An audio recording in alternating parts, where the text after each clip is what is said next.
So hello welcome back to my channel guys. आज हम बात करने वाले हैं एक फक्ड अप एनिमे के बारे में, जो कि गाइस बहुत ही माइंड डिस्टर्बिंग है। इसे देखने के बाद 2 दिन तक गाइस मैंने एनिमे नहीं देखा। तो गाइस ज़्यादा बात ना करते हुए इस एनिमे को स्टार्ट करते हैं वीडियो को। तो गाइस इस एनिमे में बेसिकली एक आइडल होती है जिसका नाम है मीमा। उसकी लास्ट परफॉर्मेंस होती है। लास्ट परफॉर्मेंस के दिन वो अपने फैंस को ये बात बताना तो नहीं चाहती थी, उसे बहुत बुरा लग रहा था। लेकिन गाइस जो उसकी साथी होती है, यानी कि उसकी स्टेज पार्टनर, वो वो बोल देती है कि आज मीमा का लास्ट परफॉर्मेंस है। सब बहुत दुखी हो जाते हैं और जैसे वो ये बोलने जा रही होती है तभी अचानक से बीच में लड़ाई चालू हो जाती है गाइस। और लड़ाई में जो ये पिट रहा है ना, ये बंदा जिसकी आप फोटो देख सकते हैं यहाँ पे, तो गाइस इस बंदे को भूल के भी अच्छा समझने की कोशिश मत करना। ये मीमा के साथ बहुत ही गंदे गंदे सीन करता है गाइस। ये आपको मैं आगे बताऊंगा क्या होता है। तो गाइस अब आगे बढ़ते हैं। उसका लास्ट परफॉर्मेंस कंप्लीट हो चुका होता है। फिर मीमा थकार के अपने घर चली जाती है। फिर वो बेचारी घर घर जाने के बाद उसको एक कॉल आता है। कॉल में उसकी प्रोड्यूसर होती है और फिर वो कॉल पे उसे कुछ बताती है कि एक मूवी है जिसका नाम है द परफेक्ट ब्लू, क्या तुम उसमें काम करना चाहोगी। तो फिर वो मीमा हाँ कर देती है क्योंकि वो सिंगिंग क्विट करना चाहती थी गाइस। तो फिर वो हाँ कर देती है। अगले दिन जब वो एक सीन होता है उस मूवी का, वो शूट कर रहे होते हैं। एक रेप सीन होता है गाइस। और लिटरली आप मानोगे नहीं गाइस क्या होता है कि ना, शूटिंग चल रही होती है और बल्कि वहाँ पे रियल में हो रहा होता है ये सब। और ये सब देखने के बाद आपको क्या लगेगा गाइस, आपका माइंड डिस्टर्ब तो होगा ही ना। तो आगे तो गाइस जब ये सीन हो चुका होता है मीमा के साथ, तो मीमा बेचारी बहुत डिस्टर्ब हो जाती है और वो अपने घर चली जाती है।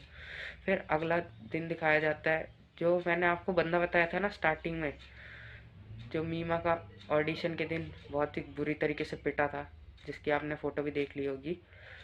तो गाइस ये मीमा को स्टॉक करना चालू कर देता है, उसका पीछा करता है हर जगह हर जगह हर जगह। जहाँ मीमा जाती है वहाँ वहाँ, ठीक है। तो एक बार ये मीमा को देख के स्माइल भी करता है, तो मीमा को लगता है ये कोई स्ट्रेंजर है। मीमा उसे इग्नोर कर देती है। फिर कहानी आगे दिखाई जाती है। फिर मीमा की गाइस एक फोटोग्राफर होता है जो मीमा की नेक्ड फोटोज ले लेता है। तो मीमा को बहुत ही ज़्यादा गुस्सा आता है और मीमा सोच लेती है रिवेंज लेने का। रिवेंज लेने के लिए गाइस मीमा जो करेगी ना, आपको आपको बिलीव नहीं होगा। कोई ऐसा भी कर सकता है ऐसी डेथ। अगर आपने मिडोरी देखी होगी, मिडोरी का भी दुगना है, जैसा कि मैंने आपको स्टार्टिंग में बताया था ना, मिडोरी भाई। तो आगे अभी कंटिन्यू करते हैं, मैं आपको बाद में समझाऊंगा। तो गाइस ये बेसिकली पिज़्ज़ा डिलीवरी मैन के गेटअप में आ जाती है अपनी मीमा। मीमा फिर उसके घर जाती है फोटोग्राफर के। फिर वो उसे पिज़्ज़ा डिलीवरी करने के लिए वहाँ गई थी। फिर वो जो फोटोग्राफर होता है गाइस, वो फोटोग्राफर को उसे देखते ही मीमा को बहुत ही ज़्यादा गुस्सा आता है। वो उससे बदला लेने के लिए द लास्ट रिवेंज लेती है, यानी कि आप समझ सकते हो, डेथ। वो उसे डेथ देने का डिसाइड कर लेती है। फिर मीमा उसे जैसे पिज़्ज़ा डिलीवर करती है तो वो उसको पैसे देने के लिए पूछता है कितने पैसे हुए। इतने में ही मीमा अपने पीछे से एक शार्प ऑब्जेक्ट लेती है और उससे सीधा पहले गाइस उसकी आँख पे वार करती है। आँख पे वार करने के बाद गाइस वो उसका मन वहाँ भी नहीं भरता मीमा का। मीमा उसके पेट पे वार करती है, पेट से खून ही खून खून ही खून। फिर गाइस वो वहाँ पे वार करती है उसके प्राइवेट पार्ट पे। तो गाइस आप सोच सकते हो कितना ब्रूटल सीन है ये। अगर मैं ये दिखाऊंगा तो यूट्यूब मेरी वीडियो को बैन कर देगा। तो इसीलिए ये सब मैं आपको नहीं दिखा सकता, लेकिन मैं इतना ज़रूर दिखाऊंगा कि आगे क्या हुआ। तो गाइस इसके बाद ना क्या होता है कि मीमा ना अपने घर चली जाती है। घर जाके वो सो जाती है। सो जाने के बाद गाइस वो उठती है और उसको एक फ़ोन आया होता है। तो वो फ़ोन उठाती है और वो बोलता है हमें एक और सीन शूट करना है, तो आप स्टेज पे आ जाइए, ठीक है। तो फिर वो मान जाती है, वो आ जाती है। तो जो मैंने आपको स्टार्टिंग में बंदा बताया था ना, जो उसे स्टॉक कर रहा था। तो गाइस वो स्टॉक करते करते उसके पीछे पहुंच जाता है, और पीछे पहुंचने के बाद वो बोलता है मी मीमा को वो गाइस बहुत ही प्यार भरी नज़रों से देख रहा होता है।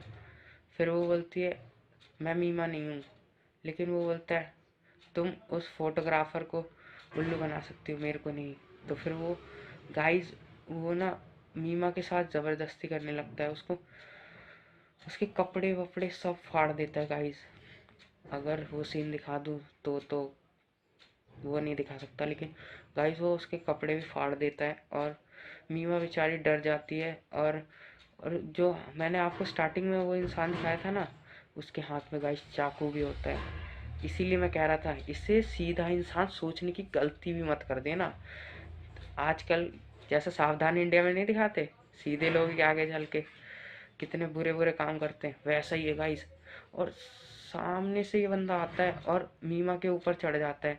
फिर मीमा भी अपनी जान बचाने के लिए गाइस, जब वो उसे धक्का देता है तो वो मीमा गिर जाती है, मीमा के पूरे कपड़े फटे होते हैं। तो फिर मीमा गिरी हुई होती है। तो वो ना जो इंसान होता है जिसे मैंने आपको कहा था भूल के भी ऐसे इंसान पे भरोसा नहीं करना, ठीक है। तो गाइस वो ना उसके साथ कुछ करने जा रहा होता है, तभी मीमा लेटी हुई होती है। जैसे ही वो उसके करीब आता है तो मीमा ना झट से उसके सामने ही एक हथौड़ा या टूल किट पड़ी होती है, जिसमें से वो एक हथौड़ा लेती है और हथौड़े से सीधा उसके सर पे वार करती है गाइस। सर पे वार करते ही वो इंसान थोड़ा सा हिल जाता है, और उसको उसके सर में इतनी तेज दर्द होता है और अचानक से वो मर जाता है गाइस। और मरते ही मीमा रोते रोते भाग जाती है। फिर मीमा अगले दिन दिखाया जाता है मीमा अपने घर पे है। घर पे वो जाती है तो मीमा को अपना रूम नहीं दिखाई देता। मीमा जैसे विंडो से बाहर जाके देखती है तो विंडो से तो कुछ और ही दिख रहा होता है, उसकी खिड़की से वो नहीं दिखता।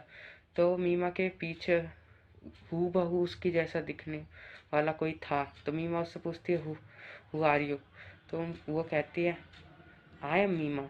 तो फिर वो बोलती है नो, मीमा तो सिर्फ एक है। लेकिन वो बोलती है नहीं, अब मीमा दो जगह रहेगी। तो फिर मीमा झट से उसे पहचान लेती है गाइस। वो होती है रूमी चैन गाइस, रूमी चैन होती है। तो वो उसे झट से पहचान लेते हैं, हे यू रूमी चैन।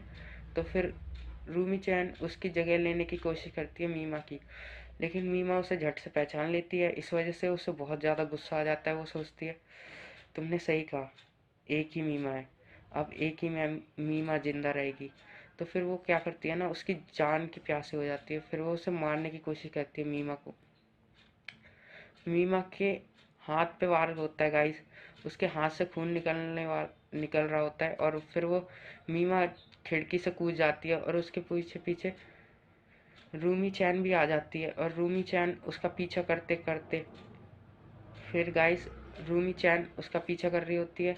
और गाइस क्या होता है, रूमी चैन एक शार्प ऑब्जेक्ट लेती है और उससे मीमा के पेट के अंदर डाल देती है। गाइस खून ही खून, इतनी ब्लीडिंग हो रही होती है। और गाइस फिर क्या होता है, अचानक से जब वो रूमी चैन उसका पीछा कर रही होती है भागते भागते, तो उसका पैर फिसलता है और अचानक से कांच उसके पेट के अंदर चला जाता है। जैसा कि आप स्क्रीन पे देख पा रहे होंगे, कांच उसके पेट के आर पार चला जाता है। फिर वो अचानक से वो भागते भागते रोड के हाईवे के सामने आ जाती है, और हाईवे के सामने आते ही एक ट्रक आ जाता है। ट्रक आते ही वो ट्रक की जो लाइट्स होती है ना, वो उसे स्टेज लाइट समझ के वो वहाँ पे अपने एक स्टार की तरह अपने हाथ फैलाती है, जैसे कि मानो वो गाना गाने जा रही हो।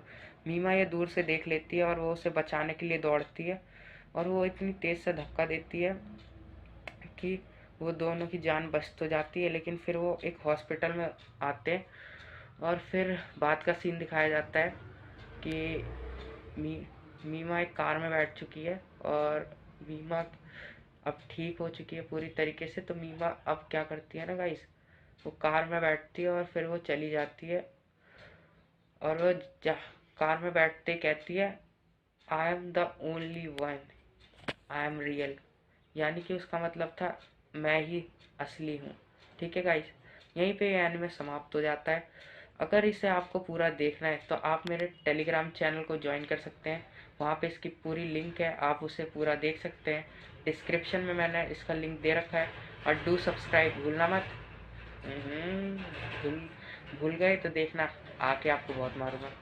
अरे मजाक कर रहा हूँ, सॉरी गाइस।